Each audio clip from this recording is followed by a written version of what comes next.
Hey, how you doing? This is Adam Post. Bud Light panics, now nukes Pride sponsorships as sales never recovered.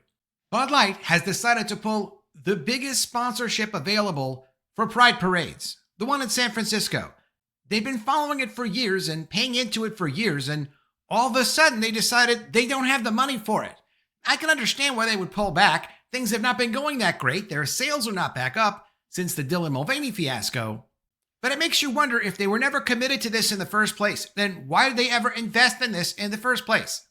And then why did they sponsor a trans activist, Dylan Mulvaney, before establishing that that's what their customer base was interested in? They did make some excuses and say, well, the youth market is all crazy about LGBT promotion and LGBT themes, and we want to reach the youth market, so we need to do that marketing. That doesn't really add up. It seems more to me like someone met Dylan Mulvaney at a party somewhere and said, hey, how about we help you promote this agenda, even though it's not something our customers are interested in or anybody would associate normally with beer or any other kind of alcohol. We want to help you be an activist, so we'll be an activist as well, and we'll take our corporate funds and just give them to you. Let's keep pushing this agenda. That's what it seems like to me, because if Bud Light doesn't see any value in it now, when was there any value in this? Answer, there never was. From the Gateway Pundit, Bud Light parent company Anheuser-Busch cancels San Francisco Pride sponsorship. And from the LGBT Nation people, they are not too happy with this. Anheuser-Busch withdraws San Francisco Pride sponsorship, leaving organizers scrambling. Scrambling for what? For more money. Because it wasn't just Anheuser-Busch pulling out of the sponsorship. A number of big companies have pulled back. They don't want this association. They don't want the association with whatever it is goes on at these parades. And from The Guardian, sponsors drop San Francisco Pride as festival decries rights backtracking. And from SF Gate, in very abnormal development, longtime sponsors bail on San Francisco Pride. It's as if they got a little too crazy trying to turn over all corporate assets to promote their agenda. Companies are in business to make money and to have long-time customer relationships. They never needed to do this. It was always just an abuse of power. Anheuser-Busch, the brewing company best known for brands like Bud Light and Budweiser, has ended its sponsorship of San Francisco Pride. The beer giant lost over $27 billion in market value in 2023 after partnering with transgender influencer Dylan Mulvaney and becoming the target of a conservative boycott. And a conservative boycott is when conservatives and normal people just say, you know what? We're not going to support your products anymore. And we're going to tell our friends, we're not supporting your products anymore. A lot of people laughed at the conservatives. The conservatives were like, no, when it comes to Bud Light and when it comes to Target, we're just not interested. We're not going to sponsor you guys. We're not going to pay for your products. We'll just go shop somewhere else and buy other things. That's what conservatives did. The other guys are blowing up Teslas. From the New York Post, Attorney General Pam Bondi accuses 3 Tesla vandals of domestic terrorism after a string of attacks. Those are the first 3 people to go down for attacking Teslas and Tesla dealerships.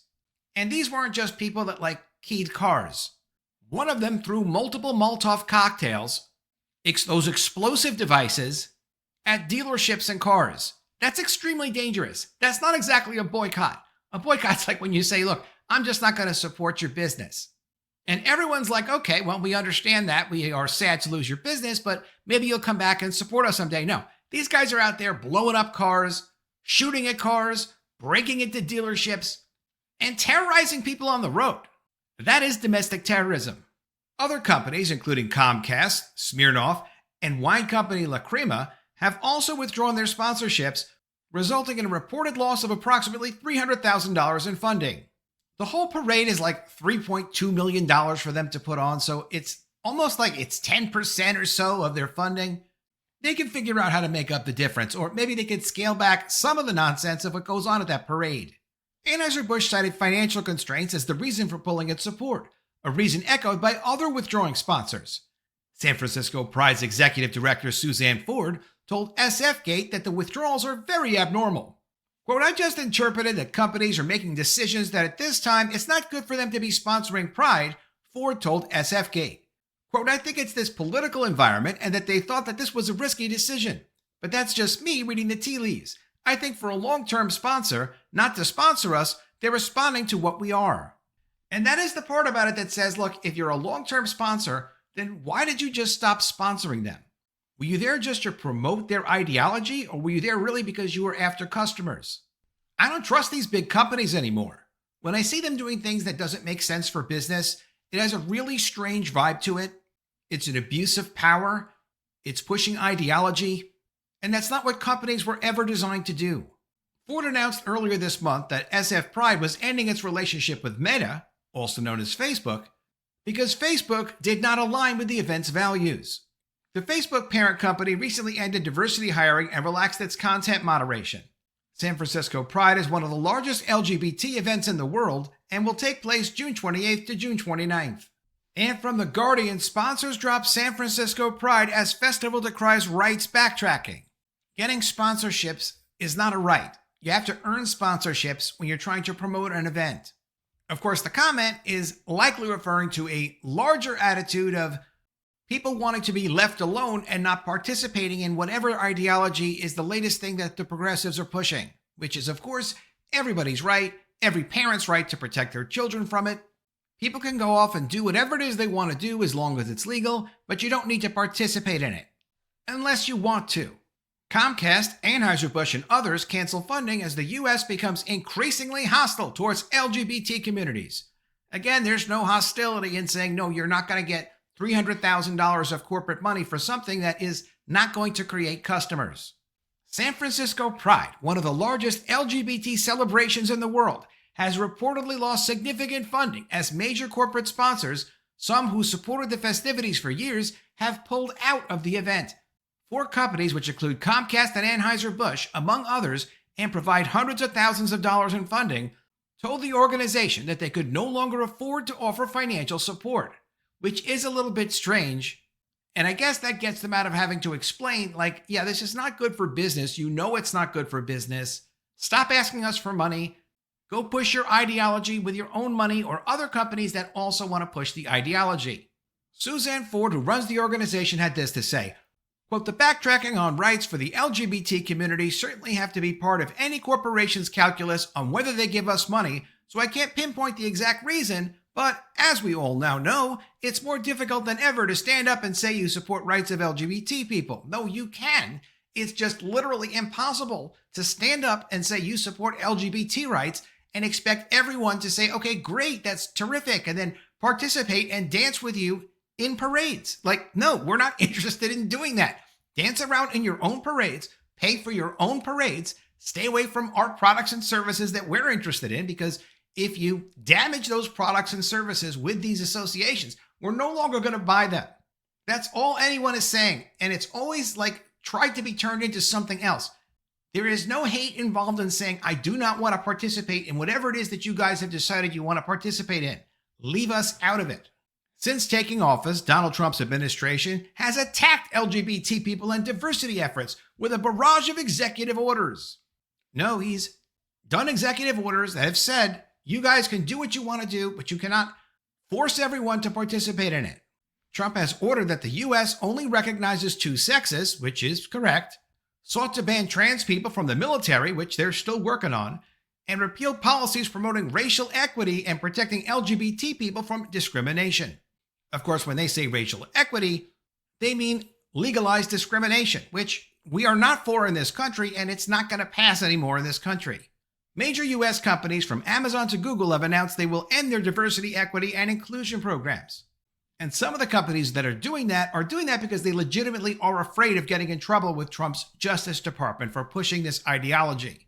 Other companies are happy to end it and saying, we never wanted to do this in the first place.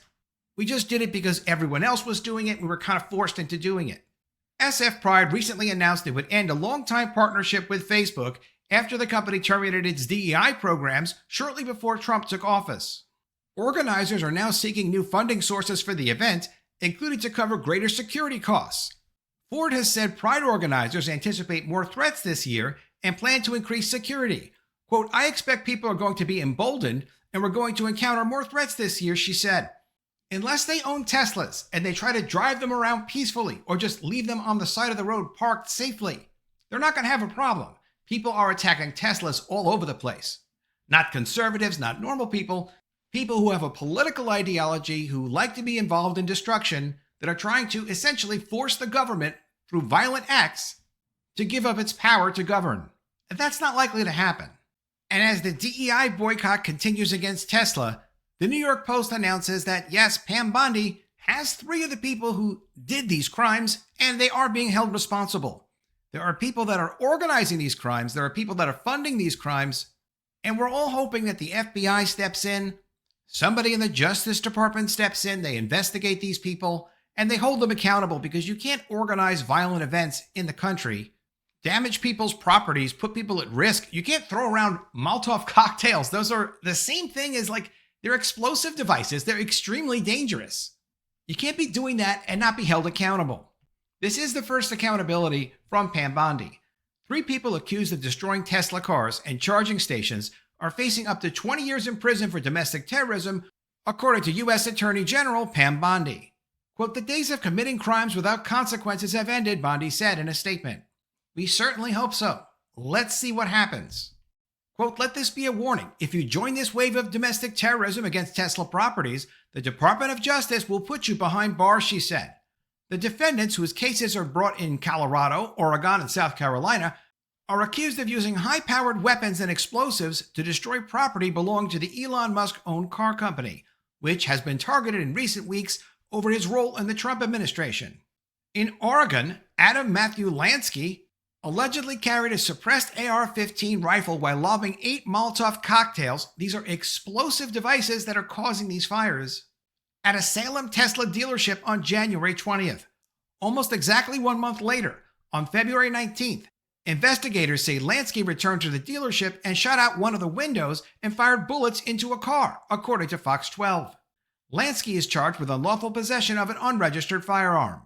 In Colorado, Lucy Grace Nelson is charged with malicious destruction of property after allegedly trying to light Tesla cars on fire at a dealership in Loveland, Colorado. She was released on a $100,000 bond a day after her arrest in February. Finally, Daniel Clark Pounder is accused of arson of property in interstate commerce after he allegedly vandalized Tesla charging stations in Charleston, South Carolina earlier this month, then set the charging stations on fire. Bud Light has given up on sponsoring Pride events. That makes sense for them as a business. I have no idea why they sponsored them in the first place if they never really believed in supporting their cause. Let me know what you think of all this in the comments below. Always love to see your ideas. Please be sure you are subscribed to the channel. Click the bell for notifications, give me a thumbs up, and I'll see you again soon with another story. And if I don't see you, I will miss you.